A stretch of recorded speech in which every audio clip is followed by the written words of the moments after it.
Welcome to Liverpool, one of England's most famous cities.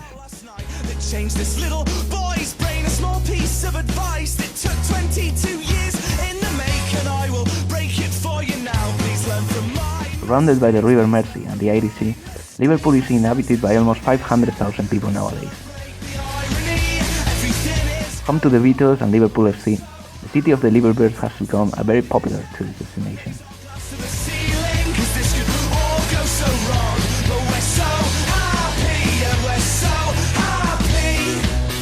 In this video, we will take a look at just two of the many cultural attractions in the city.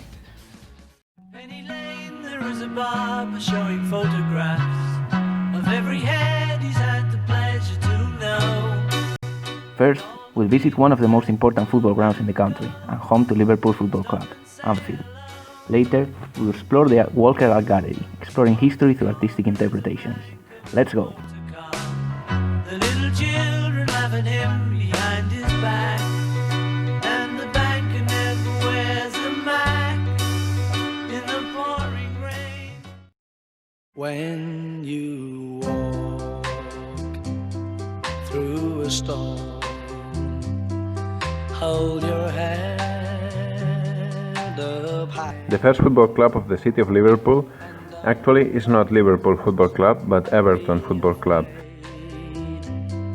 Of the dark. They started playing at the end of the 19th century in Anfield. However, some years later, Liverpool Football Club occupied this football pitch, and later Everton started playing at Goodison Park, inaugurated in 1892. Golden sky and the sweet. You'll Never Walk Alone was first composed by Rachel Rodgers and Oscar Hammerstein.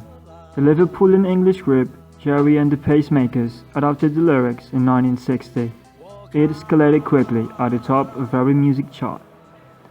The group of supporters in Anfield used to sing the most trendy songs in order to cheer up their team. But since 1963, no song has become more popular than You'll Never Walk Alone, the current anthem of the club.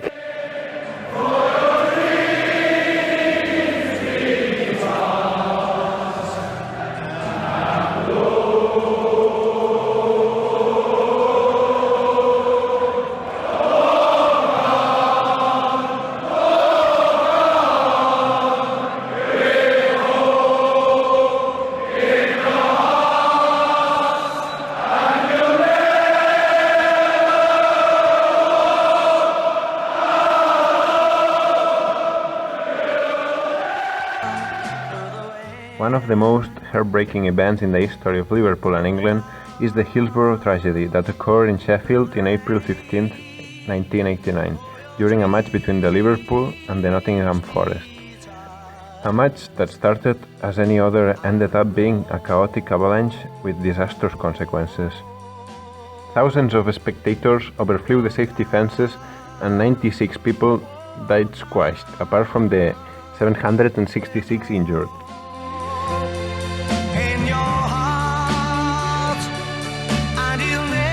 The tragedy caused the astonishment of millions of people around the world.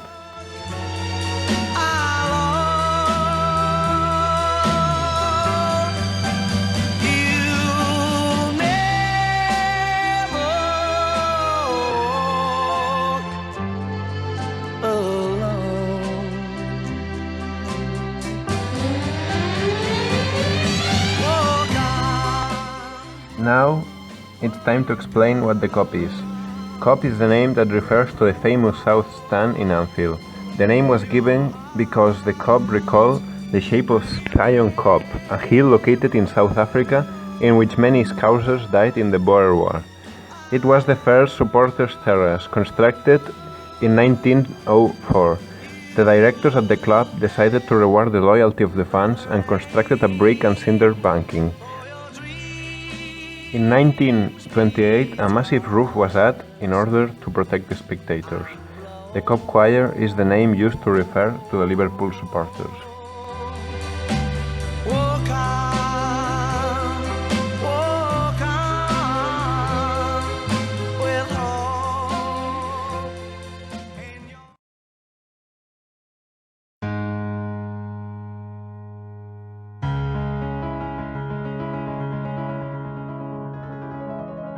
One of the finest art galleries in Europe, the Walker Art Gallery is home to Renaissance masterpieces, Tudor portraits, and one of the best collections of Victorian and Pre-Raphaelite art in the country.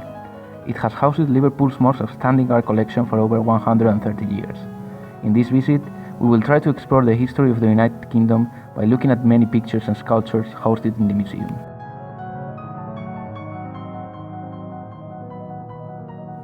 One of the most controversial kings in English history, Henry VIII broke with Catholicism and created his own church and religion, allowing him to marry 6 different women.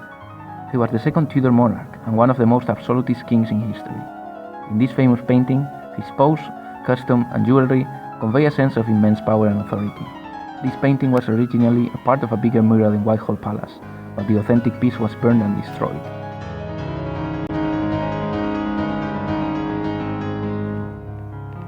Richard III was King of England from 1483 until his death in 1485, at the age of 32, in the Battle of Bosworth Field. William Shakespeare wrote a fictional play inspiring his character entitled Richard III. In this painting, Richard III is represented by the actor David Garrick.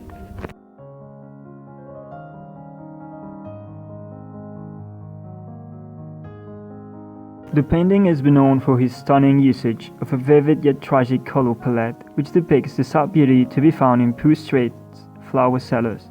It portrays the dark side of late Victorian period, a time of progress that went hand in hand with misery.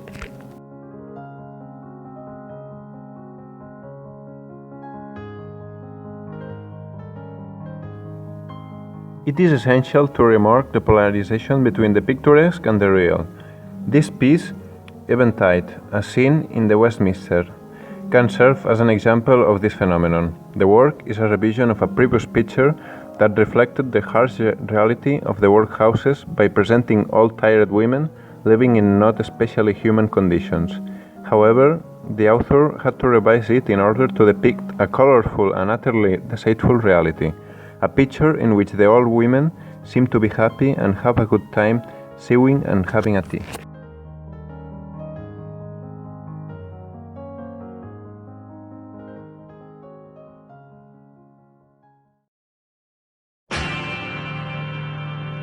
It's been a hard day's night, and I've been working. That's all from the Merseyside. We hope you have enjoyed this video as much as we enjoyed our visit to Liverpool. Bye bye. Like a love, but when I get home to you, I